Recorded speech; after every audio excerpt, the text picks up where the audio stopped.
Shalom, selamat pagi Bapak Ibu Saudara yang dikasihi Tuhan. Selamat pagi. Iya. Tak kira nggak ada orang, nggak ada yang nyaut.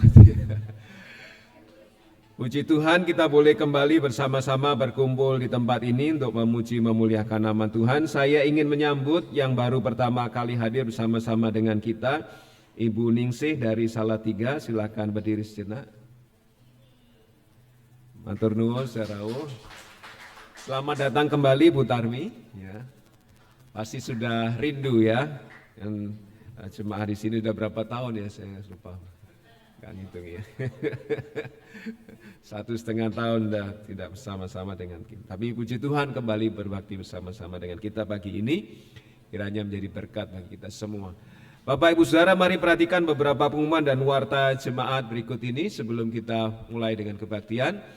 Jemaat peserta acara di gedung gereja mohon tetap menerapkan protokol kesehatan, terutama dihimbau ya, tidak merupakan kewajiban tapi dihimbau untuk mengenakan masker terutama ketika bernyanyi. Puji Tuhan, janji iman dana Natal tercatat di bendahara ya, ini baru janji yang tercatat. 15.550.000, kebutuhannya cuma 10, tapi yang sudah masuk 10.300.000, luar biasa berkat Tuhan ya.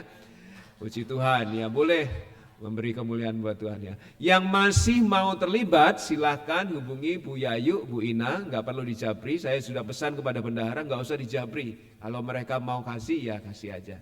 Batas terakhir penyerahan karena mungkin ada yang mengangsur, tidak sekaligus beri. Batas akhir penyerahannya 12 November 2023. Dalam rangka Natal 2023 akan ada lomba paduan suara antar organisasi kaum muda WBI PBI. Silakan berlatih ya. Hari ini setelah kebaktian ada yang akan berlatih ya, karena tempatnya terbatas. Ada yang di ruang sini, ada yang di ruang kelas sekolah minggu belakang dan ruang atas ya. Tapi alat musiknya cuma satu, mungkin nanti gantian ya, supaya semua bisa berlatih. Mulai 11 November paduan suara gabungan mohon dapat berlatih tiap Sabtu jam 7 malam di gereja. Kita akan menyanyikan sebuah lagu atau dua ya saya. Hari ini akan ada KPW Ciracas Minggu 5 November jam 6 sore menggunakan tempat gedung gereja. Tuan rumahnya Bapak Jose dan Ibu Vena, pembawa acara Ibu Maria, pemain musik suara Peter, firman Tuhan Bapak Simon Daniel. KPW Cibubur akan bersekutu minggu depan 12 November juga di gereja, tapi tuan rumahnya Saudara Boy Zai, membawa acara Saudari Rahel, pemain musik Bapak Herman, firman Tuhan Bapak Edi Sulistiono. Rapat panitia perancang akan ada 2 kali bulan ini, yang rutin 12 November 2023 dan secara khusus membahas anggaran. Rapat perancangnya Minggu 19 November 2023, semuanya setelah kebaktian di gedung gereja.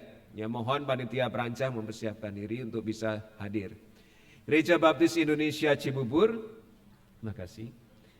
Gereja Baptis Indonesia Cibubur ada 3 kantong persembahan sebagaimana yang Bapak Ibu Saudara lihat di meja depan saya ini. Merah untuk persembahan persepuluhan, emas untuk pembangunan gedung gereja, biru untuk TPW Namotrasi, mereka sedang renovasi atau mulai membangun gedung gereja mereka, dan Maret nanti masa kontrak tempat yang mereka gunakan sekarang kan habis, jadi mereka berusaha bisa mengejarnya supaya sebelum Maret mereka sudah punya tempat untuk mereka gunakan sebagai tempat kebaktian. Kebutuhan mereka 150 juta. Jadi kita akan mendukung mereka ya. Berikutnya, Bapak Ibu Saudara yang mengikuti secara online, persembahannya bisa ditransfer ke nomor rekening atas nama Krisnawati 8770859027, akan dilaporkan di WhatsApp grup gereja. Jika ada koreksi mohon memberitahu gembala sidang. Data kehadiran minggu lalu kebaktian doa Rabu 25 Oktober di gedung gereja 28, secara online 20, sekolah minggu lalu 60, kebaktian umum 101, KPW Depok di rumah Bapak Suroso minggu yang lalu 19 orang. Di Namotrasi kebaktian penghiburan 24 Oktober 35 orang, kebaktian doa hari Kamis 15 orang, KPW Namo Tating 27 Oktober 29 orang, remaja di Namo Trasi Sabtu 28 Oktober 8 orang, sekolah minggu 17, kebaktian anak 8 orang, kebaktian umum 20 orang. Kita terus doakan supaya Namo Trasi pelayanannya bertumbuh berkembang. Petugas hari ini pembawa acara Bapak Awi Halimiarja, singer Ibu Ina, Saudara Boy Zai, pemain musik Saudari Naomi, Bapak Setio Haji, Saudara Peter, Saudara Damas, slide Saudari Valentina, OBS Saudara Aaron, sound system Bapak Edi Sulistiono, persembahan Saudara Leonel dan Saudara John Lee, penerima tamu Ibu Sri Susanti, Ibu Lita, keamanan Bapak Nanan Sutisna. Mohon mempersiapkan diri petugas minggu depan Rabu 8 November, renungan Bapak Sugeng Rianto, pembawa acara Ibu Retno Mariningsi, main musik Saudari Wihelmina Pinasi, operator slide Saudara Yosafat Aryatama, OBS Saudara Damasaka, operator sound system Bapak Simon Daniel. Pembukaan sekolah minggu depan Ibu Lina Katrina diiringi pemain musik Saudara Kevin Mahardika. Kebaktian minggu depan membawa acara Ibu Lydia Kristianingsi, pemain musik Saudara Aaron, Bapak Thompson, Bapak Herman, Saudara Ahalel, slide Saudari Violeta, OBS Saudara Damas, sound system Bapak Purnomo. Persembahan Saudara Yosafat dan Saudara Nikolas, menerima tamu Bapak Sugeng Ibu Purwanti, keamanan Bapak Dwiarso. Dari mimbar saya mengucapkan selamat ulang tahun tepat hari ini Ibu Purwanti. Umur berapa Bu? 13? Ya. Dan hari Rabu Bapak Bayu Primantio 8 November ya.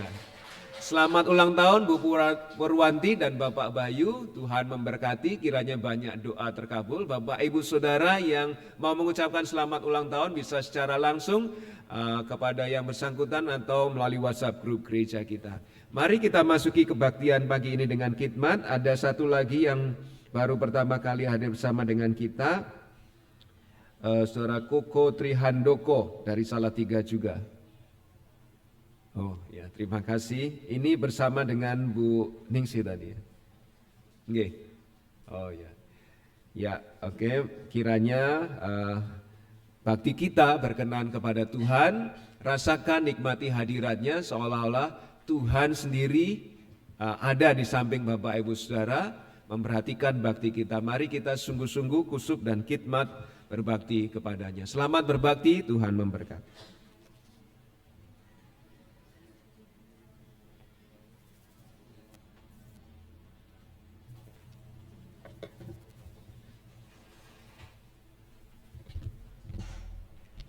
Shalom.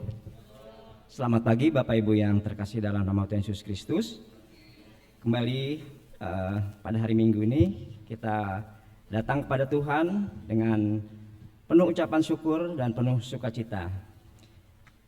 Panggilan berbakti pada pagi hari ini terambil dari Mazmur 95 ayat 6 dan 7a. Masuklah, marilah kita sujud menyembah, berlutut di hadapan Tuhan yang menjadikan kita. Sebab dialah Allah kita, dan kitalah umat gembalaannya dan kawanan domba tuntunan tangannya. Bapak Ibu, kami undang untuk bangkit berdiri. Kita akan menyanyikan nyanyian penyembahan Ku Bersyukur Bapa.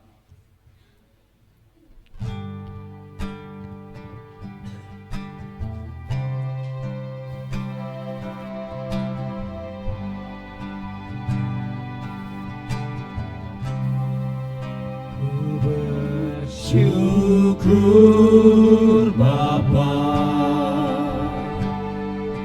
ku bersyukur Tuhan, buat kasih setiamu di dalam hidupku. Ku bersyukur,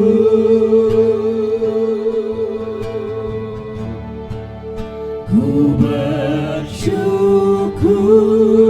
Bapa, ku bersyukur Tuhan, buat kasih setiamu di dalam hidupku. Ku bersyukur Banyak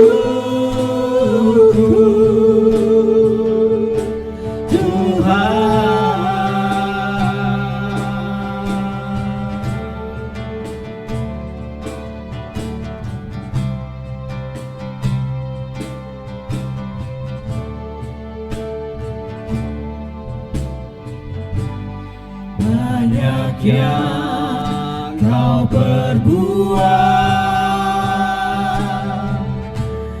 di dalam hidupku, rancangan indahmu terjadi di hidupku. Bapa yang mengerti segala yang ku perlu, kasih-Mu sempurna nyata dalam hidupku. Ku bersyukur Bapa, ku bersyukur Tuhan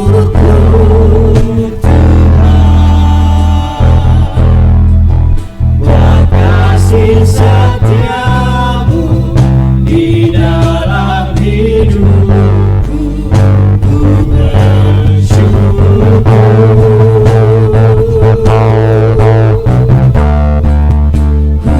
bersyukur Bapa, ku bersyukur Tuhan buat kasih setia-Mu di dalam hidupku. Ku bersyukur, ku bersyukur Bapa, ku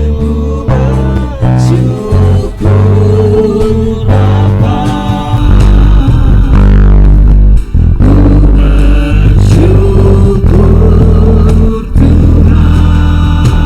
Tuhan buat kasih setia-Mu di dalam hidupku.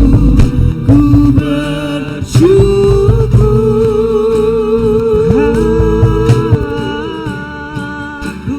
bersyukur Bapa, ku bersyukur Tuhan buat kasih setia-Mu di dalam hidupku. Ku bersyukur,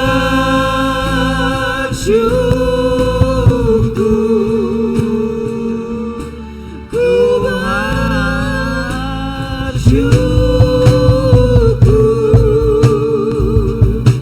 Tuhan.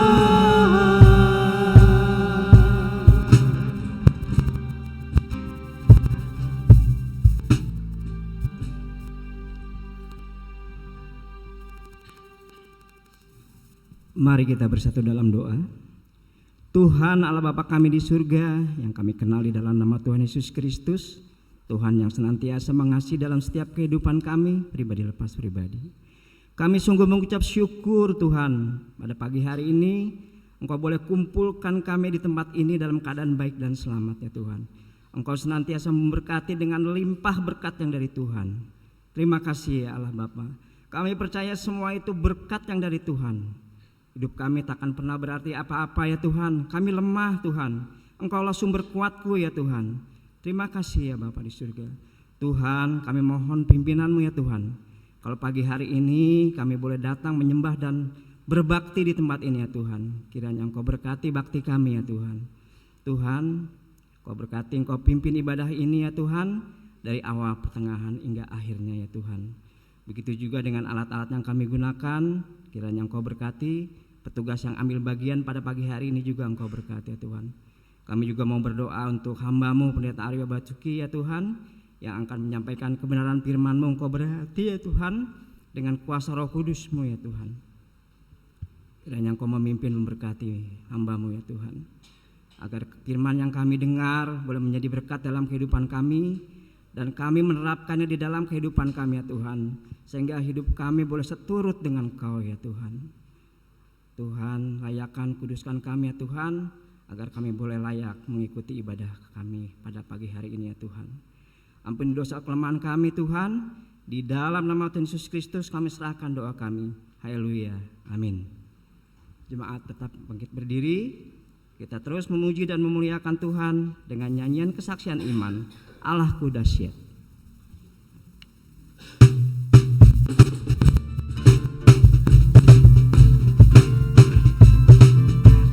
Boleh jemaat bertepuk tangan.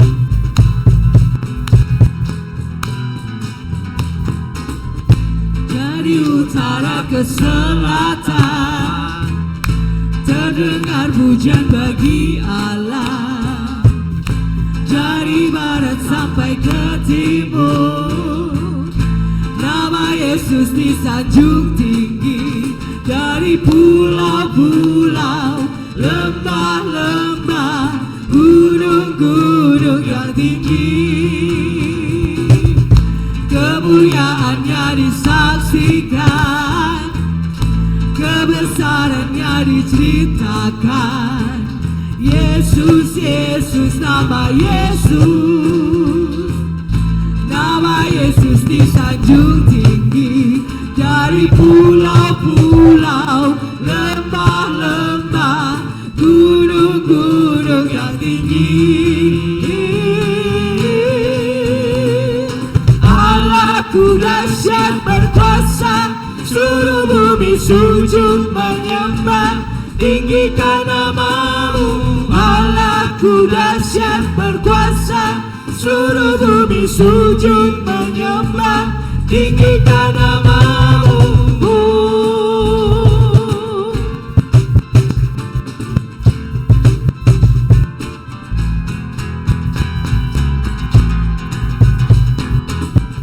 Dari utara ke selatan terdengar pujian bagi Allah. Dari barat sampai ke timur, nama Yesus disanjung tinggi. Dari pulau-pulau, lembah-lembah, gunung-gunung yang tinggi, kemuliaannya disaksikan, kebesarannya diceritakan. Yesus, Yesus, nama Yesus, nama Yesus disanjung tinggi. Dari pulau-pulau, lembah-lembah, gunung-gunung yang tinggi, Allahku dahsyat berkuasa, seluruh bumi sujud menyembah, tinggikan nama-Mu. Allahku dahsyat berkuasa, seluruh bumi sujud menyembah, tinggikan nama-Mu. Allahku dahsyat berkuasa, seluruh bumi sujud menyembah, tinggikan nama-Mu. Allahku dahsyat berkuasa, seluruh bumi sujud menyembah, tinggikan nama-Mu. Maaf, silakan untuk duduk kembali.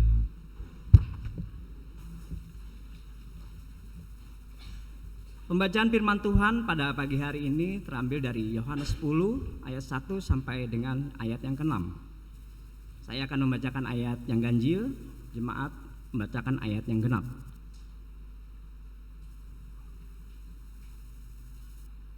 Aku berkata kepadamu, sesungguhnya siapa yang masuk ke dalam kandang domba dengan tidak melalui pintu, tetapi dengan memanjat tembok, ia adalah seorang pencuri dan seorang perampok.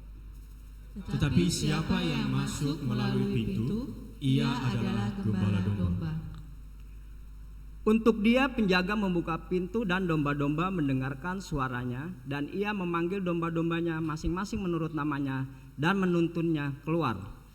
Jika semua dombanya telah dibawanya keluar, ia berjalan di depan mereka dan domba-domba itu mengikuti dia, karena mereka mengenal suaranya. Tetapi seorang asing pasti tidak mereka ikuti. Malah mereka lari daripadanya karena suara orang-orang asing tidak mereka kenal. Itulah yang dikatakan Yesus dalam perumpamaan kepada mereka. Tetapi mereka tidak mengerti apa maksudnya ia berkata demikian kepada mereka. Amin. Demikian firman Tuhan yang nanti akan dijabarkan oleh Pendeta Arya Basuki.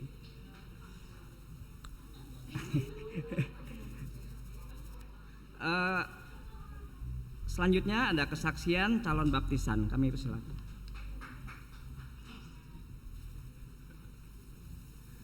Kita ada satu calon baptisan menjelang Natal ini. Saya persilahkan adik Keanu Danis Purnomo masuk ke depan.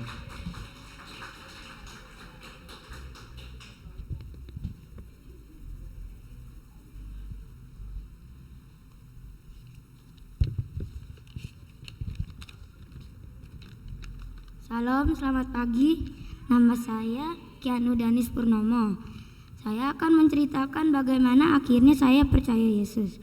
Dulu saya bermalas-malas untuk bangun pagi, malas berdoa, malas sekolah minggu, dan suka marah-marah.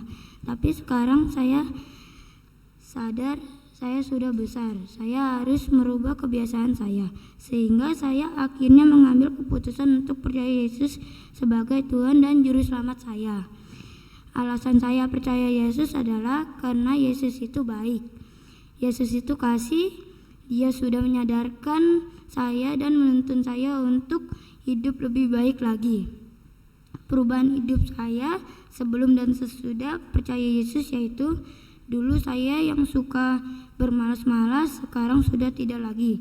Ayat hafalan yang meyakinkan saya untuk percaya Yesus adalah Roma 6 ayat 23, yaitu sebab pada dosa adalah maut, tetapi karena Allah ialah hidup yang kekal dalam Kristus Yesus Tuhan kita. Untuk itu saya memohon kepada sidang jemaat Gereja Baptis Indonesia Cibubur untuk saya dibaptiskan sebagai pernyataan iman saya kepada Tuhan Yesus. Terima kasih.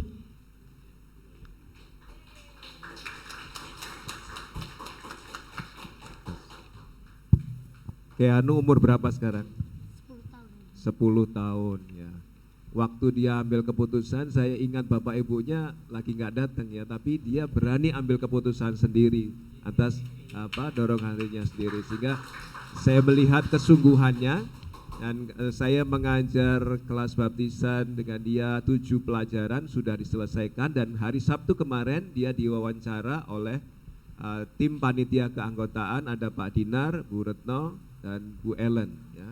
Dan saya mendengar cerita dari mereka yang wawancara, wah dia bisa jawab semua yang kita tanya ya. Bapak Ibu Saudara, panitia keanggotaan merekomendasikan Keanu Danis Purnomo untuk dibaptiskan di Gereja Baptis Indonesia Cibubur, dan dia sudah menyampaikan kesaksiannya kepada kita pagi ini. Yang setuju Keanu Danis Purnomo dibaptiskan di Gereja Baptis Indonesia Cibubur, silakan berkata haleluya. Kamu dengar Keanu, ada 5.000 orang yang menyatakan. Puji Tuhan. Terima kasih, boleh kembali ke tempat duduk. Terima kasih Bapak Ibu Saudara. Tuhan akan dibaptiskan, Tuhan memberkati.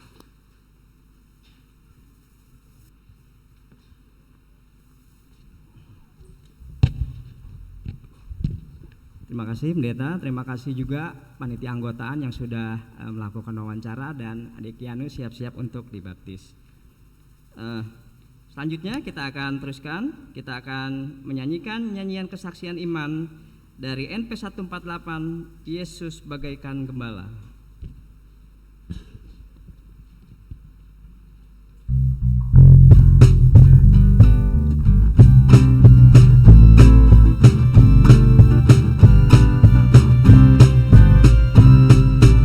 Yesus bagaikan gembala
saatnya kita akan memberikan yang terbaik yang sudah Tuhan berikan sepanjang hari kita. Tiba saatnya kita akan memberikan persembahan dan persepuluhan. Seruan memberi terambil dari 2 Korintus 9 ayat 6 dan 8. Sampai 6 sampai dengan 8.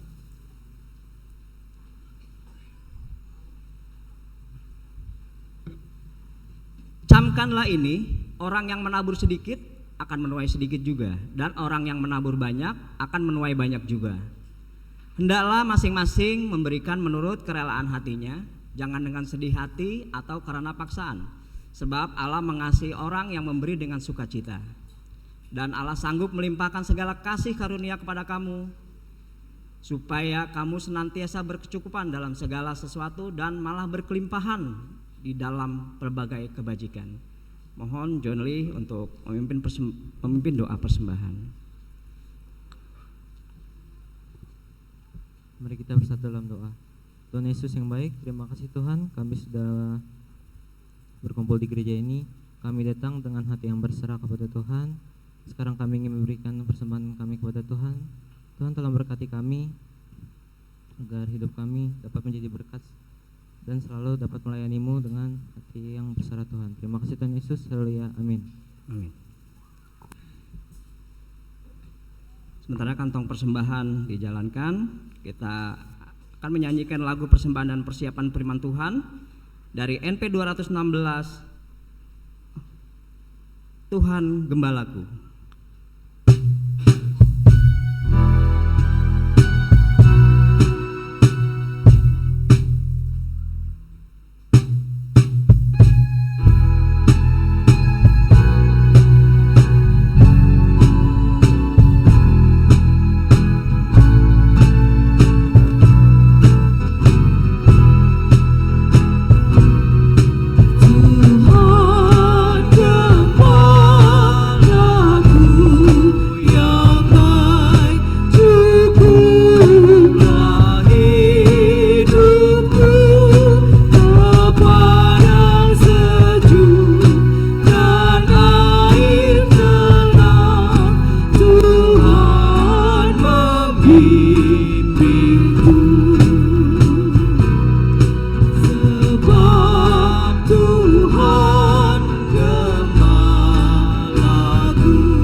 Mari kita berdiri, ayat 1 kita nyanyikan lagi. Tuhan Gembalaku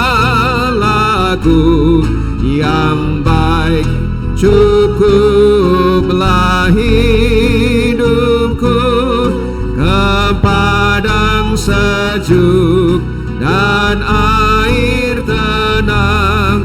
Tuhan membimbingku.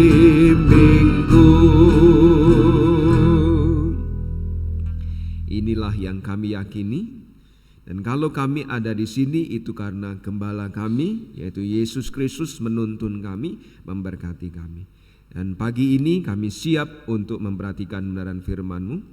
Terangilah dengan kuasa Roh Kudus-Mu sendiri, agar hati pikiran seluruh keberadaan kami menerimanya, memahaminya, bahkan sungguh-sungguh berpengaruh di dalam kehidupan kami, menjadi pedoman penuntun, pelita terang bagi jalan kami untuk berjalan sesuai kehendak Tuhan.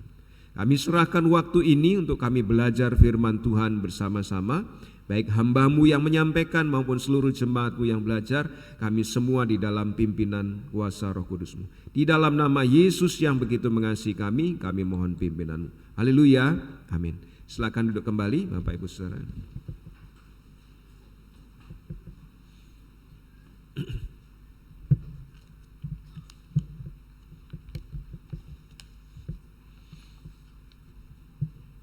Minggu lalu Bapak Ibu Saudara kita belajar dari Yohanes pasal 9, dan itu tentang penghalang pertumbuhan rohani, yang salah satunya adalah kesombongan yang ditunjukkan oleh para pemimpin Yahudi pada waktu itu. Para pemimpin Yahudi atau orang Farisi pada waktu itu merasa mereka tidak buta, karena memang mereka secara jasmani melihat Yesus, melihat Juru Selamat. Mereka menanggapi Yesus yang baru saja menyembuhkan orang yang buta sejak lahirnya, lalu disembuhkan, dia bisa melihat. Dan orang itu percaya kepada Yesus, bahkan menyembah Yesus.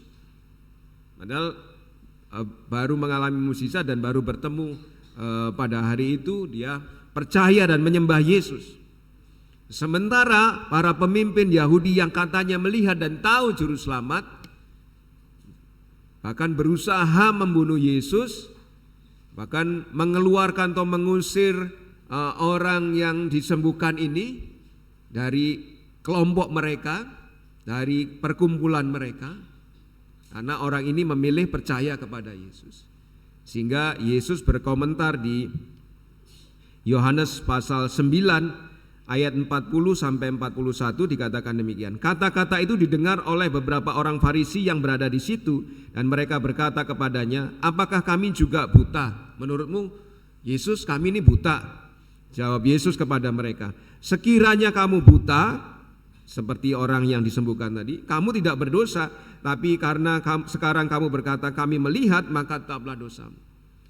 Slide berikutnya, mereka seolah-olah tahu Juru Selamat, mereka seolah-olah merasa tidak buta secara rohani, tetapi ternyata mereka tidak kenal Juru Selamat yang ada di depan mereka, sehingga artinya mereka sesungguhnya adalah orang yang buta rohani.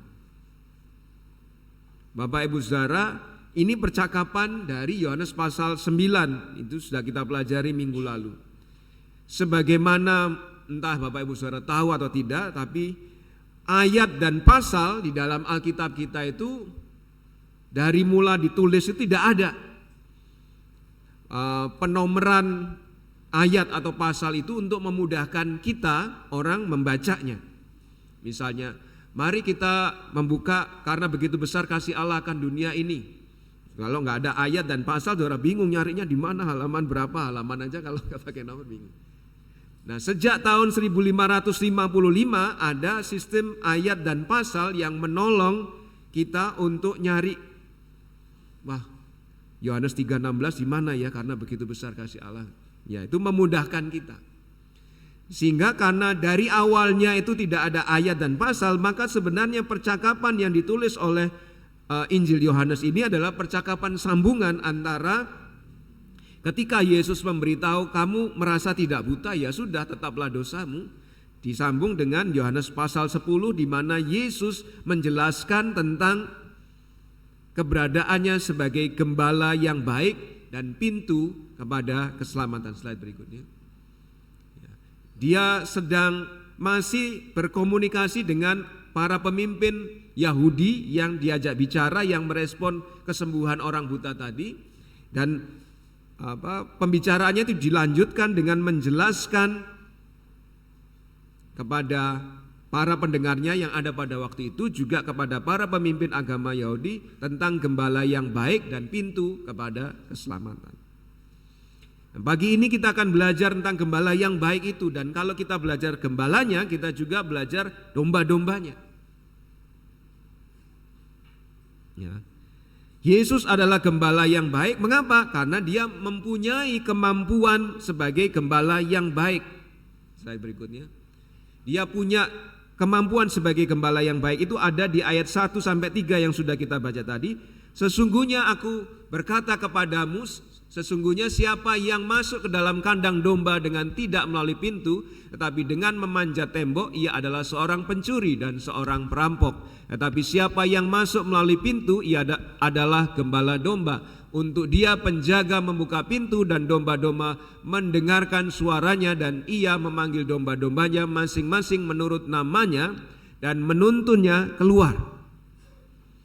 Ayat 1 sampai 3 ini Yesus memberikan kiasan, atau kalau di ayat 6 tadi kita membaca bersama-sama, ditulis oleh terjemahan kitab kita sebagai perumpamaan. Ayat 1 sampai 3 ini Yesus menjelaskan kalau gembala yang baik ya masuknya lewat pintu, tapi kalau bukan gembala, pencuri, perampok, ya masuknya lewat tembok. Pada waktu itu sistem penggembalaan di wilayah Israel adalah seperti demikian. Jadi di wilayah yang terbuka begitu didirikan kotakan gitu aja, seperti mungkin tempat parkir dan lain sebagainya gitu ya. Lalu diberi tembok, bisa dari kayu-kayu, bisa dari batu seperti itu. Mungkin tingginya setengah meter atau 75 cm, dan hanya ada satu pintu masuk dan keluar, di mana gembalanya duduk di situ atau menjaga di situ. Ya, sehingga dombanya kalau masuk ya bersama gembalanya, kalau sudah masuk, kalau mau keluar ya harus melewati gembalanya, seperti itu ya. Nah, Yesus datang tidak seperti pencuri. Dia punya kemampuan, punya kecakapan yang tepat sebagai gembala yang baik. Dia datang dengan cara yang benar, tidak seperti pencuri. Dalam hal ini yang sedang disasar adalah, sedang disindir adalah para pemimpin Yahudi itu. Mereka berlaku seperti pencuri, perampok. Ada orang mau selamat, percaya kepada Yesus, menyembah Yesus, kok malah dikeluarkan dari perkumpulan mereka. Kok malah dikucilkan, kok malah dimarahin. Ketika Yesus menyembuhkan orang lumpuh di dekat kolam Bethesda, orang itu juga para pemimpin Yahudi nggak bersyukur, wah puji Tuhan ya kamu sembuh setelah sekian tahun sakit. Atau kepada orang buta ini, puji Tuhan ya kamu sembuh setelah sejak lahir kamu nggak melihat, sekarang melihat. Nggak ada kata-kata itu sama sekali. Ya. Dan mereka berusaha merampas orang ini seolah-olah itu milik mereka, diatur mereka dan lain sebagainya. Berbeda dengan Yesus gembala yang baik, masuk melalui pintu, dia datang dengan cara yang benar. Ya, dia dilahirkan dari perawan Maria, dia dilahirkan di Bethlehem, dan semua itu sudah dinubuatkan di dalam perjanjian lama, dan Yesus telah memenuhi semua nubuat itu. Sehingga ketika dia datang dalam inkarnasinya sebagai manusia, Yohanes Pembaptis yang adalah penjaga pintu menurut perumpamaan ini menunjukkan, ini loh anak domba Allah yang akan menghapus dosa dunia. Yesus ditunjukkan oleh Yohanes Pembaptis, menunjuk Yesus kepada Israel, kepada murid-muridnya pada waktu ini loh anak domba Allah yang akan menghapus dosa dunia, di Yohanes pasal 1 ayat 29. Sehingga Yesus memiliki kemampuan, kecakapan yang tepat sebagai gembala yang baik, karena dia datang tidak lewat tembok ya, tapi dia datang lewat pintu, dan oleh penjaga pintu yaitu Yohanes Pembaptis dipersilahkan. Yesus adalah pribadi yang datang dengan cara yang benar. Tidak saja dia datang dengan cara yang benar, tapi juga menurut ayat 3 dia memanggil dengan benar. Di ayat 3 saya bacakan. Untuk dia penjaga membuka pintu, dan domba-domba mendengarkan suaranya. Ia memanggil domba-dombanya masing-masing menurut namanya dan menuntunnya keluar. Jadi dalam konsep penggembalaan di Israel, satu tempat penggembalaan itu yang ada temboknya tadi, yang sudah kita lihat di slide sebelumnya, itu bisa jadi ada beberapa penggembala yang naruh dombanya di situ bersama-sama. Misalnya ada 3 gembala, masukkan dombanya di situ bersama-sama. Lalu ada ketika malam dijaga oleh seorang penjaga pintu. Sementara gembala-gembala ini kembali ke rumahnya masing-masing, istirahat. Lalu besok paginya datang lagi lewat penjaga pintu, oleh penjaga pintu dibukakan, silakan masuk. Lalu mereka memanggil domba-dombanya, nih milik saya, ya, datang ke sini. Nah, semua domba yang menjadi miliknya, karena sudah paham suara gembalanya itu, datang kepada dia. Nah, Yesus mengumpamakan dirinya seperti itu. Dia memanggil dari antara orang Israel, dari tempat kawanan domba itu, dari antara orang Israel, orang-orang yang percaya kepadanya, termasuk salah satunya adalah orang buta yang sejak lahir itu yang sudah disembuhkannya. Dan dia nurut, mau datang percaya kepada Yesus, menyembah Yesus. Nah, Yesus memanggil dengan benar, dan domba-dombanya yang dipanggil datang kepadanya. Ya. Ini mungkin saya agak beralih ilustrasi. Kalau di Alkitab ini domba, tapi saya nggak punya domba, saya punya anjing 3 gitu ya. Kalau dipanggil ada namanya Dogi, ada namanya Milo, ada namanya Kupa. Dipanggil, saya manggil Kupa, yang putih datang. Kadang-kadang kalau pagi ya dia ikut naik ke kasur ya, lalu bangunin saya, jilatin gitu ya, supaya bangun gitu ya. Nah, mungkin ilustrasinya semacam itu ya, bahwa karena gembala ini hari-harinya bersama dengan domba-domba itu mengenal mereka, mengenal gembalanya, gembala itu mengenal domba-dombanya dan tahu suaranya, begitu dipanggil datang. Kalau yang manggil orang lain ya nggak mau datang ya. Tapi domba-domba itu datang ketika gembala yang asli gembalanya memanggilnya. Yesus pun demikian. Orang Farisi dipanggil tidak mau, karena bagi mereka Yesus bukan gembalanya. Sementara orang buta yang buta dari sejak lahir kemudian dibuat oleh Yesus bisa melihat itu, dipanggil datang. Berarti dia adalah dombanya Yesus, miliknya Yesus. Karena begitu dipanggil oleh suara Yesus, dia mau datang. Demikian juga orang percaya ya, harusnya demikian ya. Saya gampang saja tes bahwa Bapak Ibu Saudara milik Kristus atau bukan. Ketika dengar firman Yesus, Bapak Ibu Saudara tidak merasa kepanasan. Aduh, kepanasan dengar firman Yesus, nggak mau dengar. Udah Pak Pendeta nggak usah baca Alkitab. Itu susah ya. Tapi kalau domba-dombanya Yesus dibacakan firman-Nya Yesus, wah tentram hatiku, ayem hati. Mana Bu saya baca sendiri? Mana Pak saya baca sendiri?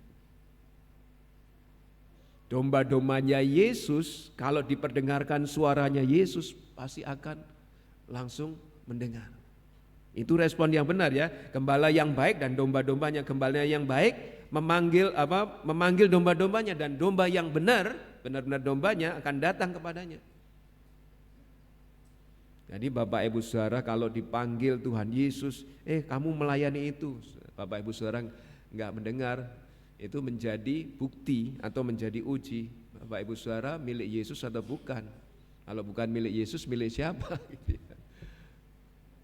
Domba-domba Yesus mendengar suara Yesus karena Yesus yang memanggil.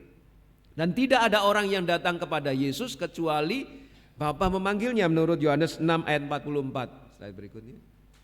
Tidak ada seorang pun yang dapat datang kepadaku, kepada Yesus, jikalau ia tidak ditarik oleh Bapa yang mengutus aku, dan ia akan kubangkitkan pada akhir zaman.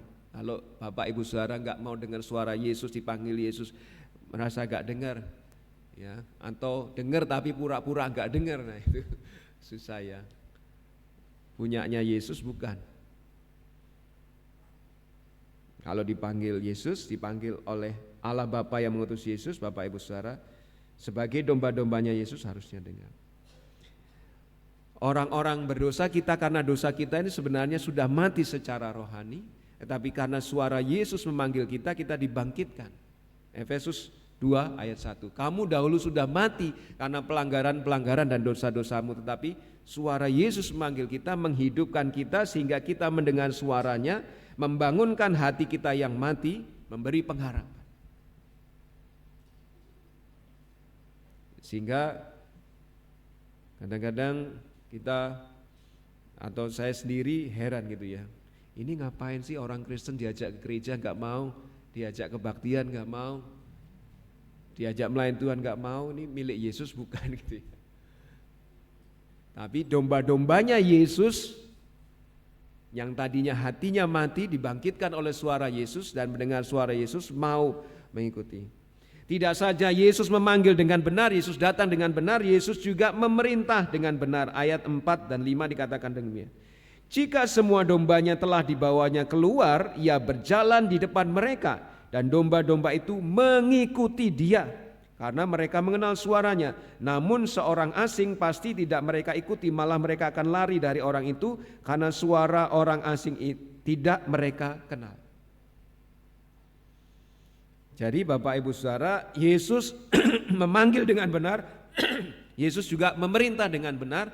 Ketika dia memerintah, dia memimpin, tidak model gembala di Israel, bukan dari belakang pegang tongkat lalu mukulin dombanya, lewat sana ke kanan ke kiri, enggak. Tapi gembala di Israel itu modelnya gembalanya di depan, ketika dia belok kanan, domba-dombanya ngikut kanan, ketika dia belok kiri, domba-dombanya ngikut kiri. Yesus berada di depan domba-domba gembalaannya dan domba-dombanya ngikutin dia. Kalau dibawa ke daerah turunan ya ngikutin, dibawa ke lembah, dibawa ke bukit ya ngikutin, kanan ya ngikut kanan, kiri ya ngikut kiri. Nah, Yesus memerintah dengan benar. Ini suatu kebenaran bagi kita juga ya. Tidak saja mendengar, orang percaya harusnya mendengar suara Yesus, tidak kepanasan dengar suara Yesus, tapi justru mau mengikuti suara Yesus. Ketika Bapak Ibu Saudara percaya beriman kepada Yesus, ya, kalau nggak salah tadi saya dengar di kelas dewasa putri ya, kalau percaya Yesus lantas nggak mau dibaptis, itu nonsen, wong Yesus saja menyerahkan diri untuk dibaptis oleh Yohanes Pembaptis. Kalau percaya Yesus nggak mau melayani, ya kok nggak cocok ya, wong Yesus saja mencuci kaki murid-muridnya, melayani bahkan menyerahkan nyawanya untuk menjadi tebusan bagi orang percaya. Kemana Yesus pergi, kalau memang kita domba-dombanya kita ngikut, karena dia memerintah dengan benar. Sehingga sekarang ya, mungkin beberapa bulan belakangan ini saya mikir, ya sudahlah, kalau diajak, didorong, dimotivasi nggak mau, saya nggak mau maksa juga. Diajak sekolah minggu nggak mau, diajak KPW nggak mau, diajak berbakti nggak mau, di WA, di Japri nggak mau, ya sudah. Meskipun Kristen, meskipun anggota gereja Baptis Cibubur, aku doa aja. Ya, kalau kelihatannya kalau dipaksa-paksa KPW, dipaksa-paksa sekolah minggu, dipaksa-paksa berbakti, kelihatannya saya mau apa dari orang? Kok kayak saya yang butuh ya? Yang butuh saudara, bukan saya. Tuhan merindukan saudara. Jadi sebenarnya domba yang benar nggak perlu dipaksa-paksa, nggak perlu dijapri, ayo kebaktian, ayo KPW, ayo sekolah minggu dan sebagainya. Datang sendiri. Gembalanya ke kanan ngikut kanan, gembalanya kiri ngikut kiri. Ya. Disuruh ngasih persembahan mendukung pekerjaan Tuhan, ya ngasih. Dasarnya di 2 Korintus 5:17 ya, slide berikut. Jadi siapa yang ada di dalam Kristus, ia adalah ciptaan baru. Yang lama sudah berlalu, sesungguhnya yang baru sudah datang. Jangan sampai yang lama masih nongol, yang baru belum juga datang, keliru. Habis dibaptis nggak mau ke gereja sama sekali, nggak mau melayani Tuhan sama sekali. Aduh. Pas wawancara kok ya bisa jawab semuanya. Tapi habis dibaptis kok nggak pernah nongol. Pelayanan yang paling sederhana pelayanan adalah mengedarkan kantong persembahan, pelayanan aja nggak pernah. Apa ya dombanya Yesus kayak gitu? Ya. Tidak saja 2 Korintus 5:17, tetapi kemudian hasrat hati orang itu yang beriman kepada Yesus. Yesus adalah Allah, kalau sudah diundang masuk ya pasti nggak main-main lah. Allah masuk dalam hidup kita. Akan terjadi 1 Korintus 10:31 ya. Aku menjawab, jika engkau makan atau jika engkau minum atau jika engkau melakukan sesuatu yang lain, lakukanlah semuanya itu untuk kemuliaan Allah. Saudara, dengan sadar di tempat kerja saudara memuliakan Allah. Di sekolah saudara memuliakan Allah, di lingkungan RT saudara memuliakan Allah, enggak bikin malu nama Allah. Apapun status saudara, orang biasa, jemaat awam, guru sekolah minggu, pendeta, anak pendeta, enggak ada hubungannya dengan itu. Pokoknya orang yang sudah mengundang Yesus akan berusaha memuliakan Yesus dalam hidupnya. Saya bersyukur ya. Kami ini 5 bersaudara, anak pendeta.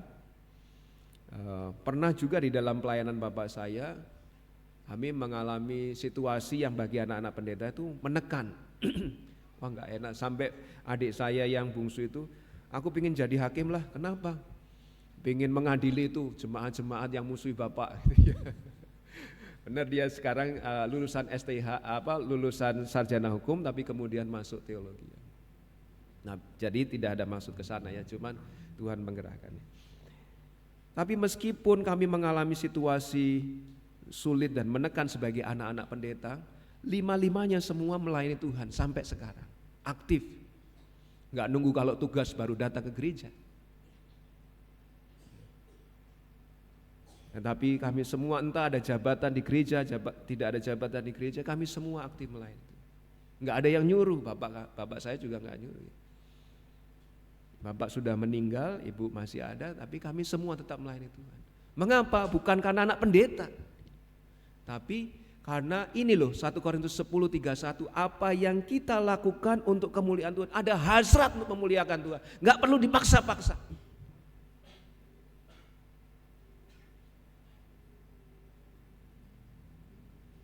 Nggak perlu dijapri-japri, datang sendiri. Karena urusannya dengan Tuhan. Sebagai domba Yesus. Yesus memerintah dengan benar. Yesus adalah gembala yang baik karena memiliki kecakapan yang tepat sebagai gembala. Yesus juga gembala yang baik karena punya karakter yang tepat sebagai gembala. Di ayat 6-8 saya bacakan. Itulah yang dikatakan Yesus dalam perumpamaan kepada mereka, tetapi orang Farisi yang katanya tahu agama, tahu rohani itu tidak mengerti apa maksudnya. Ia berkata demikian kepada mereka, loh kok gak ngerti? Maka kata Yesus sekali lagi, aku berkata kepadamu sesungguhnya akulah pintu ke domba-domba itu. Semua orang yang datang sebelum aku adalah pencuri dan perampok, dan domba-domba itu tidak mendengarkan mereka.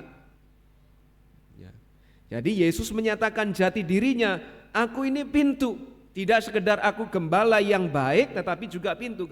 Bapak Ibu Saudara lihat tadi di slide yang awal-awal, di mana bangunan untuk kandang domba itu lalu ada satu pintu, di situ gembalanya menjaga sebagai pintu. Yesus gembala yang baik dan juga sebagai pintu. Ya, ada satu pintu masuk. Kalau ada musuh atau orang mau berbuat tidak baik atas domba-dombanya harus melewati Yesus. Kalau enggak lewat tembok. Demikian juga domba-dombanya kalau mau keluar atau masuk juga lewat Yesus. Nah, di celah itulah gembala berbaring menjaga domba-dombanya. Ya. Dan Yesus memperkenalkan akulah pintu. Dia memiliki karakter sebagai pintu dan dia juga cocok sebagai pintu sebagaimana dia memperkenalkan dirinya kepada mereka semua. Artinya jika orang mau masuk ke kandang Allah, ke kawanan domba gembalaan Allah harus lewat Yesus. Hanya ada satu pintu dan pintu itu Yesus sendiri. Dialah satu-satunya jalan menuju Allah Bapa. Tidak saja di Yohanes 10 ini, tapi juga di Yohanes 14 dengan versi lain Yesus menjelaskan, aku adalah jalan dan kebenaran dan hidup. Tidak ada seorang pun yang dapat sampai kepada Bapa di surga kalau tidak melalui aku. Kisah Para Rasul 4:12 juga begitu. Tidak ada di bawah kolong langit ini yang kepadanya namanya memberi keselamatan kecuali nama Yesus. Hanya nama Yesus yang di bawah kolong langit dipercaya Allah untuk menjadi jalan keselamatan. 1 Yohanes 5:12 juga demikian. Barang siapa memiliki anak, dia memiliki hidup yang kekal. Yang tidak memiliki anak, dia tidak memiliki hidup yang kekal. Dan Yesus menunjukkan ini, akulah pintu. Pak Pendeta, kok Kristen eksklusif ya? Eksklusifnya hanya soal keselamatan, tapi orang Kristen berbau dengan yang lain menjadi berkat bagi yang. Dalam soal keselamatan, iya, eksklusif, bahwa keselamatan itu hanya di dalam dan melalui Yesus. Pintunya satu, nggak ada yang lain. Tidak saja jati dirinya sebagai pintu, Yesus mempunyai karakter yang tepat sebagai gembala karena karyanya. Karyanya di ayat 9 saya bacakan. Akulah pintu, siapa yang masuk melalui aku, ia akan diselamatkan dan ia akan masuk dan keluar serta menemukan padang rumput. Slide berikutnya. Ya, ini di Matius, referensi di Matius 7, 13, 14 ya. Masuklah melalui pintu yang sesak itu karena lebarlah pintu dan luaslah jalan menuju kepada kebinasaan dan banyak orang yang masuk melaluinya, karena sesaklah pintu dan sempitlah jalan yang menuju kepada kehidupan dan sedikit orang yang mendapatinya. Akulah, ini saya barusan baca tadi, akulah pintu, barang siapa masuk melalui aku ia akan selamat dan ia akan masuk dan keluar dan menemukan padang rumput. Jadi karya Yesus ya, sebagai pintu itu membuat orang-orang atau domba-domba yang masuk melaluinya selamat. Tidak saja selamat tapi juga menikmati padang rumput. Sesuatu yang memang dicari domba-domba. Kepada domba-domba yang masuk, mereka akan mendapat keselamatan. Kalau itu berkenaan dengan kita, kita akan mendapat keselamatan. Selamat dari apa, Pak Pendeta? Selamat dari murka Tuhan. Dan akan mengalami keselamatan Tuhan yang sempurna, karena tidak saja tidak akan mengalami murka Tuhan, tapi juga mengalami kehidupan kekal bersama Tuhan di surga. Itu seperti padang rumput yang hijau. Ya. Orang percaya yang percaya kepada Yesus tidak akan mengalami hukuman. Ya, karena hukuman sudah ditanggung oleh Yesus. Diselamatkan di sini artinya diselamatkan dari segala bahaya. Slide berikutnya. Slide berikutnya. Aku berkata kepadamu, sesungguhnya barang siapa mendengar perkataanku dan percaya kepada Dia yang mengutus aku, ia mempunyai hidup yang kekal dan tidak turut dihukum. Sebab dia sudah pindah dari dalam maut ke dalam hidup, tidak turut dihukum. Sungguh kita orang percaya kalau bisa kumpul di sini karena berkat Tuhan, tapi lebih dari semuanya itu kita bisa kumpul di sini dan juga kita diselamatkan itu karena berkat Tuhan. Kalau kita mati, kita tidak akan menjalani hukuman karena sudah ditanggung oleh Yesus. Kita sudah dipindahkan dari dalam maut ke dalam hidup. Kita sudah diselamatkan. Harusnya dengan dosa-dosa kita tidak layak bersama Bapa di surga. Tapi oleh karena pengorbanan Yesus, kita diselamatkan dari murka Allah, diselamatkan dari neraka. Tidak saja karyanya, tapi juga janjinya. Slide berikutnya. Janjinya di ayat 9 tadi sampai 10 saya bacakan. Akulah pintu, siapa yang masuk melalui aku ia akan diselamatkan dan dia akan masuk dan keluar serta menemukan padang rumput. Pencuri datang hanya untuk mencuri, membunuh dan membinasakan. Aku datang supaya mereka mempunyai hidup dan mempunyainya dengan berlimpah-limpah. Janjinya kalau pencuri datang untuk memanfaatkan domba itu, entah disembelih, dimakan dagingnya atau diambil bulunya dan ditinggalkan. Tapi Yesus datang untuk membawa domba-domba itu menikmati padang rumput, menyelamatkan, melindungi domba-domba itu. Inilah karakter gembala yang baik, ya, karakter gembala yang baik, menyelamatkan dan memberi makan domba-domba itu, dan suatu yang dirindukan, memang dicari domba-domba itu, padang rumput. Ya. Orang percaya demikian juga. Ketika Yesus datang, diundang datang dalam hidupnya berubah, tidak lagi sama. Ketika orang sudah mengundang Yesus, sama seperti contohnya Keanu tadi sudah memberi kesaksian, ada yang berubah di dalam hidupnya. Menurut kesaksian dia yang tadinya malas bersekutu dengan Tuhan, malas baca Alkitab dan sekolah minggu, mungkin sekarang sudah itu tidak lagi dilakukan. Orang yang sudah beriman kepada Yesus, kehidupannya dimasuki Yesus, hidupnya pasti berubah. Yesus Allah masuk ke dalam hidup kita, harusnya ada berubah. kita susupen aja kemasukan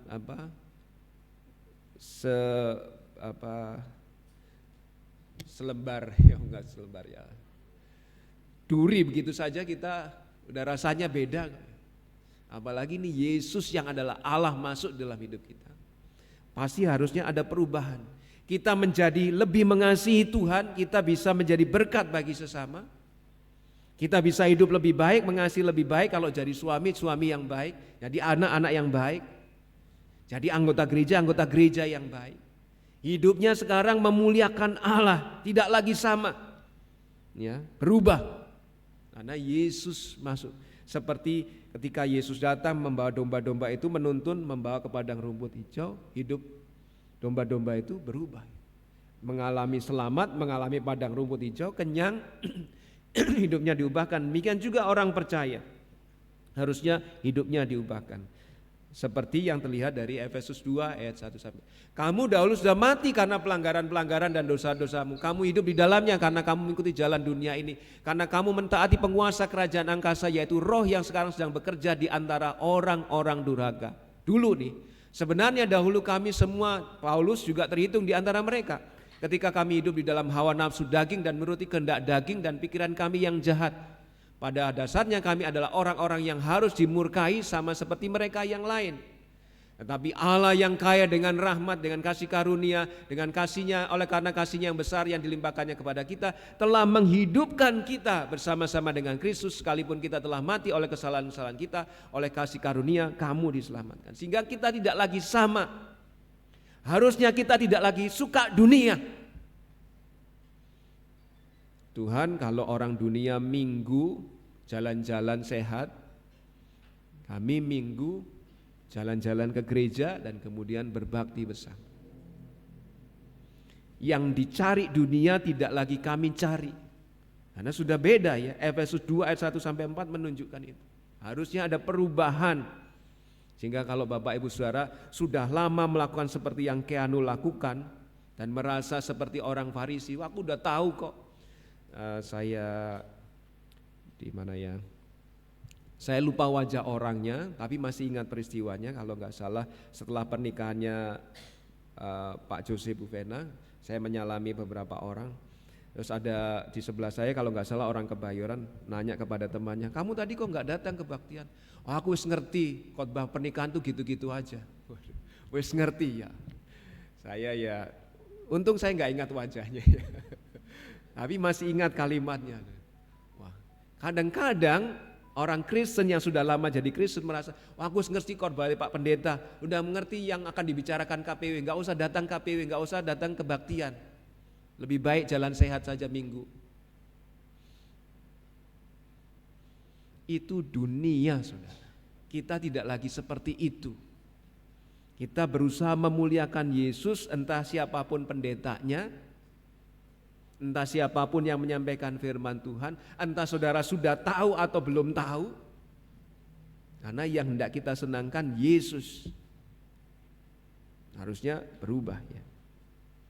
Gembala yang baik memiliki karakter yang tepat, karyanya dan janjinya membawa kita kepada perubahan, dan sebagai domba yang benar kita ikut berubah sesuai yang diminta, dituntun, ditunjukkan oleh gembala kita yaitu Yesus Kristus. Kalau enggak lah kamu dombanya siapa? Jangan-jangan kamu bukan domba, kambing.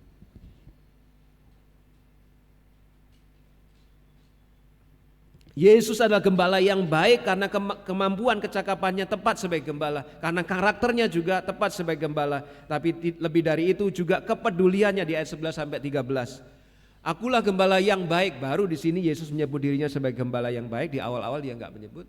Akulah gembala yang baik memberikan nyawanya bagi domba-dombanya. Sedangkan seorang upahan yang bukan gembala dan yang bukan pemilik domba-domba itu sendiri, ketika melihat serigala datang meninggalkan domba-domba itu lalu lari, sehingga serigala itu menerkam dan mencerai-beraikan domba-domba itu. Ia lari karena ia seorang upahan dan tidak memperhatikan domba-domba itu. Jadi Yesus mempunyai kepedulian yang tepat sebagai gembala. Itulah sebabnya dia disebut sebagai gembala yang baik. Kepedulian Yesus terlihat dari pengorbanannya. Ya. Kalau seorang upahan Misalnya disuruh jaga pintu, pas ada serigala, wah ini bukan domba aku kok, udah lari aja daripada resiko nyawa hilang. Tapi kalau yang jaga pintu itu adalah salah satu dari gembala yang kerjasama untuk nitipkan dombanya di situ, pasti akan dijaga mati-matian. Gimana supaya tidak diterkam oleh serigala. Dan Yesus melakukan itu dengan menyerahkan nyawanya. Ya. Menyerahkan nyawanya menjadi tebusan, menggantikan tempat orang berdosa supaya yang beriman kepadanya tidak mengalami murka Allah tetapi diselamatkan. Darah Yesus dicurahkan sebagai kurban. Itu kepedulian Yesus dari pengorbanannya supaya domba-dombanya selamat dan menikmati padang rumput hijau. Ya. Yesus adalah gembala yang baik. Slide berikutnya.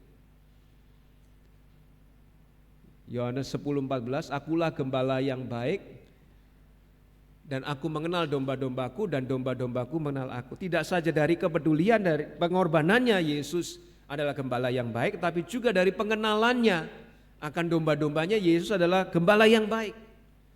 Gembala di Israel itu ketika memasukkan domba-dombanya satu persatu ke dalam kandang, itu diteliti sambil ada pegang tongkat, diteliti. Wah ini pulang-pulang ada cecel di telinganya, wah ini kakinya dan sebagainya, diteliti satu-satu.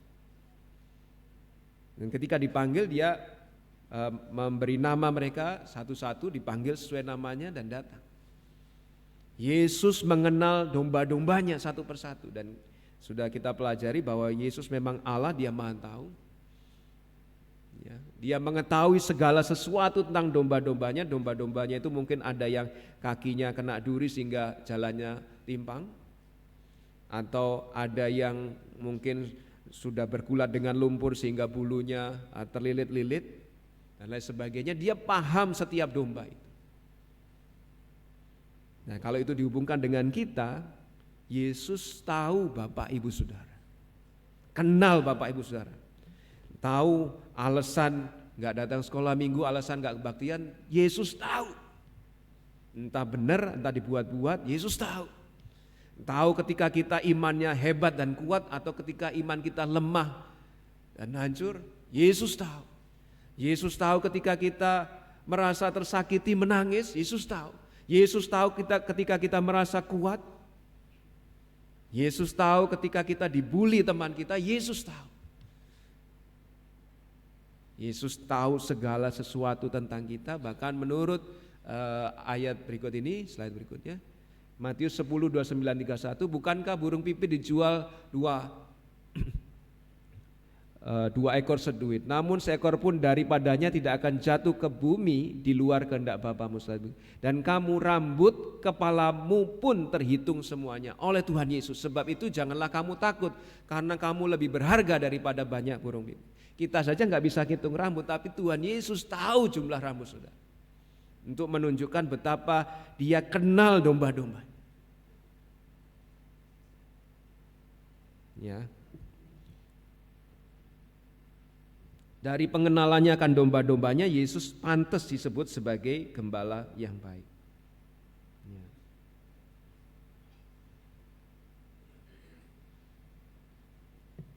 Jadi Bapak Ibu Saudara, dia kenal Bapak Ibu Saudara. Meskipun mungkin kita bisa menutupi di hadapan orang lain, bahkan mungkin Pendeta Aryo Basuki sebagai gembala saudara tidak tahu masalah saudara, Yesus tahu. Ya, Yesus tahu. Yesus paham. Ya. Paham keraguan kita, ketakutan kita, pencobaan yang kita alami, konflik yang terjadi dalam hidup kita, kekalahan, kemenangan kita, dia tahu. Sama seperti Bapa mengenal aku dan aku mengenal Bapa dan aku memberikan nyawaku bagi domba-dombaku. 16. Ada lagi padaku domba-domba lain yang bukan dari kandang ini, bukan dari Israel, tapi dari bangsa lain. Domba-domba itu harus kutuntun juga, dan mereka akan mendengarkan suaraku, karena kalau tahu suara Yesus, dombanya Yesus pasti akan datang, meskipun dari bangsa lain, dari kandang yang lain. Dan mereka akan mendengarkan suaraku dan mereka akan menjadi satu kawanan dengan satu gembala, yaitu Yesus Kristus. Kepedulian Yesus itu terlihat dari keselamatan yang Dia tawarkan kepada semua bangsa. Pokoknya kamu mendengar suaraku dan suaraku tidak asing bagimu, ikut saja. Kamu akan menerima keselamatan dan mendapat padang rumput hijau. Kalau saudara beriman Yesus, gak harus dari Israel, saudara akan diselamatkan. Ketika iman ditempatkan pada Yesus, orang yang beriman pada Yesus itu sama seperti yang dicontohkan Keanu pagi ini, dia selamat. Tidak peduli suku bangsanya apa, orang yang percaya kepada Yesus selamat. Ya.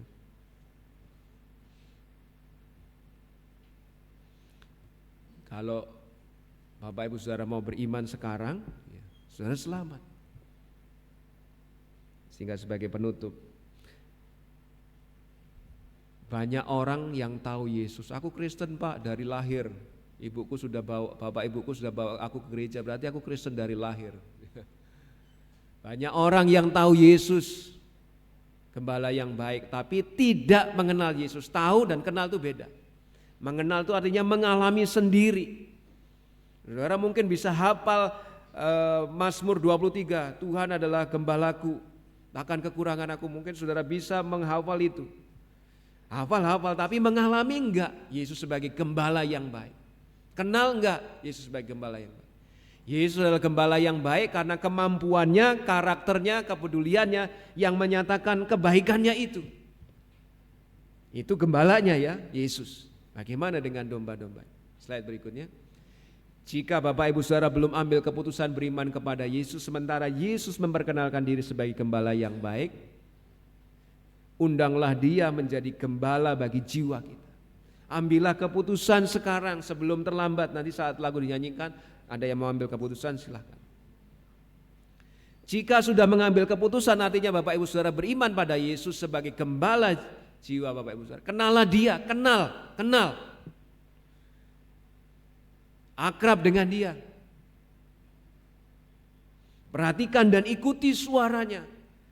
Disuruh kebaktian ya datang kebaktian. Oh suaranya Yesus, disuruh kebaktian.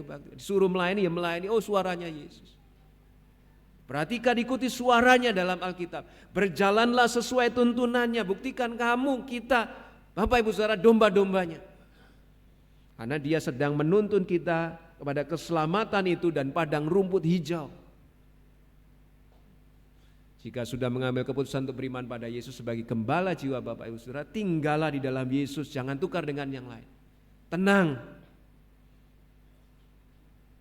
Meskipun mungkin sudah lansia tidak berpenghasilan, Yesus akan menjaga Bapak Ibu Saudara sampai pada akhirnya, sampai bertemu dengan Allah Bapa di surga, sampai ketemu dengan padang rumput hijau itu. Sehingga kalau ada perkara-perkara di dunia ini, Bapak Ibu Saudara pasti akan bisa menanggungnya, karena Yesus sebagai gembala yang baik itu menemani Bapak Ibu Saudara. Dia tidak akan menciderai, melukai, menyakiti. Dia justru akan menjaga, bahkan sudah terbukti Dia mengorbankan nyawanya untuk kita.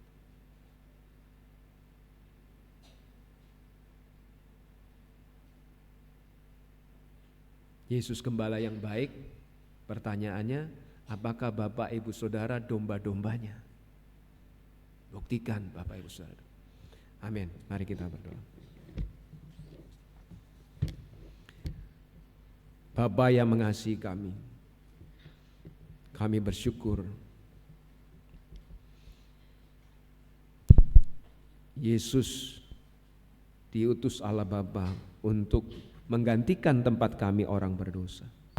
Dan ketika Dia ada di dunia, Dia menjelaskan dirinya sebagai gembala yang baik, sebagai pintu yang menuju kepada keselamatan dan kepada padang rumput hijau. Jika ada di antara kami yang belum percaya, belum beriman kepada Yesus, jamahlah hatinya, supaya beriman kepada Yesus, menjadikan Yesus sebagai gembala jiwanya. Dan kami semua yang sudah beriman kepada Yesus mau berjuang untuk mengikuti mendengarkan, memperhatikan suara Yesus Kristus sebagai gembala kami, mengikuti tuntunannya, mengikuti petunjuknya, sehingga kami bersama Yesus mengalami keselamatan itu, menikmati padang rumput hijau yang dijanjikan Yesus, yang disiapkan Allah Bapa bagi setiap orang yang percaya kepada Yesus. Kalau selama kami menantikan pertemuan dengan Allah Bapa itu, kehidupan kami di dunia tidak mudah, tolonglah kami meyakini bahwa Yesus sebagai gembala yang baik tidak akan membiarkan kami mengalami cedera. Dia akan memastikan kami selamat sampai kepada rumput hijau. Dia akan menjaga, melindungi kami sehingga kami tidak khawatir, kami tidak takut. Kami percaya bahwa di dalam kawanan domba gembalaan Allah yang dituntun oleh Yesus, kami akan selamat. Kuatkanlah kami dan yakinkanlah kami bahwa segala perkara dapat kami tanggung jika kami tetap di dalam kawanan gembalaan Yesus Kristus itu. Terima kasih ya Tuhan, kami bersyukur atas firman. Amin. Bapak Ibu Saudara, jika ada yang mengambil keputusan ketika lagu respon dinyanyikan, kita akan nyanyikan 2 kali. Silahkan maju ke depan, berjabat tangan dengan saya dan menyampaikan keputusan Bapak Ibu Saudara. Kita akan berdiri dan merespon firman Tuhan ini dengan menyanyikan lagu Segala Perkara.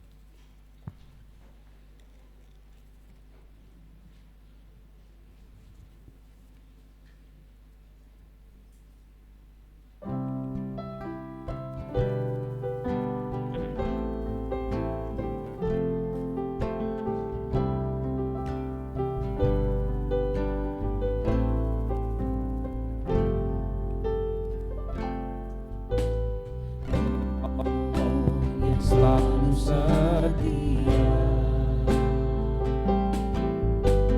memenuhi keperluanku, tak pernah Dia mengecewakan. Yesusku tak pernah gagal. Segala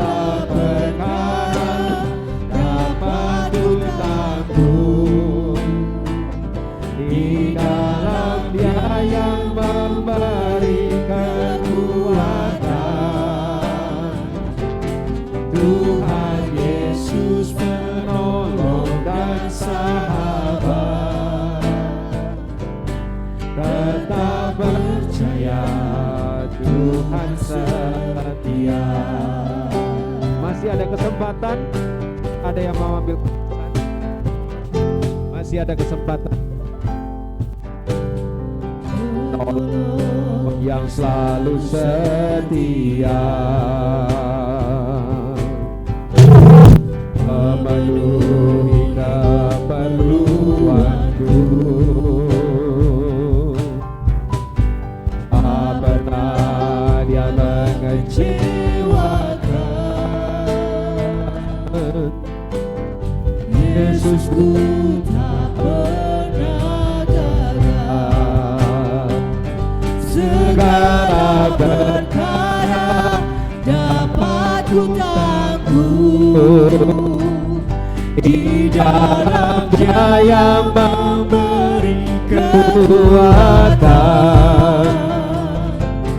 Tuhan Yesus penolong dan sahabat.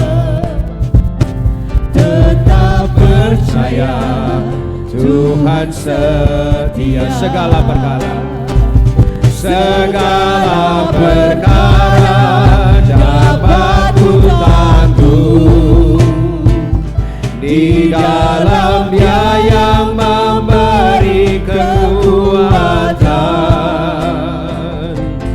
Tuhan Yesus penolong dan sahabat.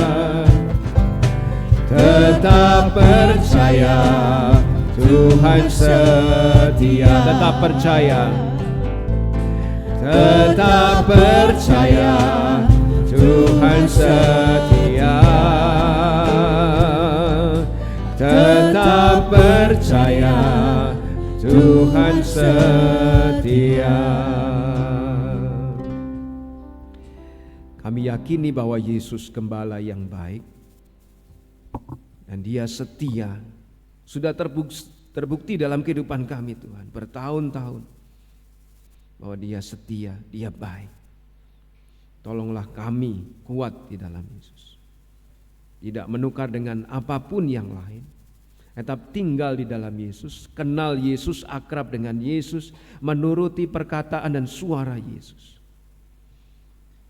Tuhan, inilah tugas kami. Keluar dari tempat ini kami punya tugas yang sama, melakukan firman Tuhan.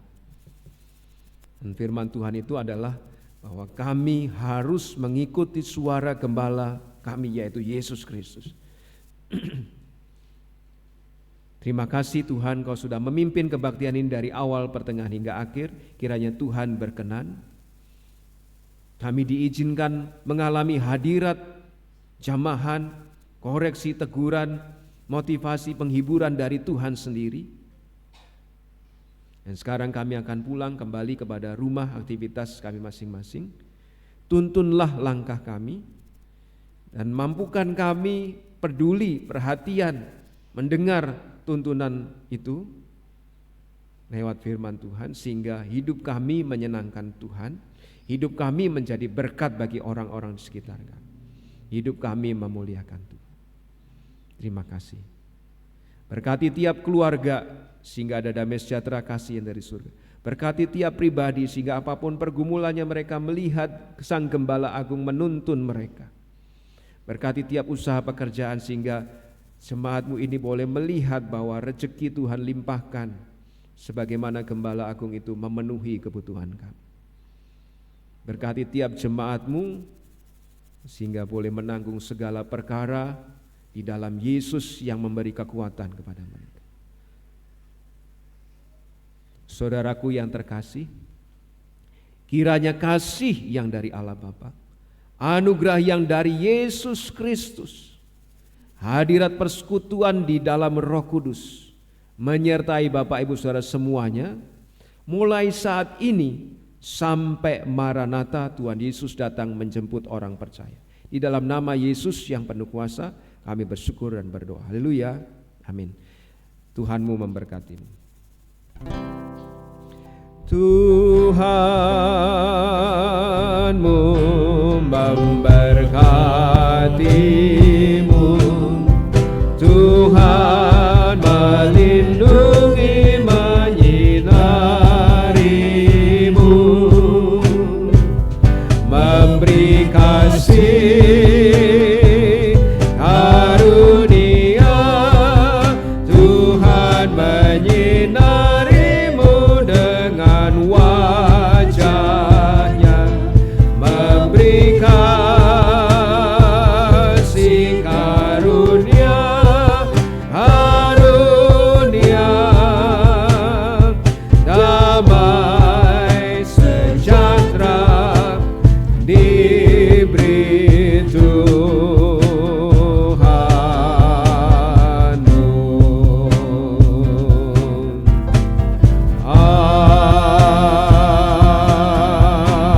Amin.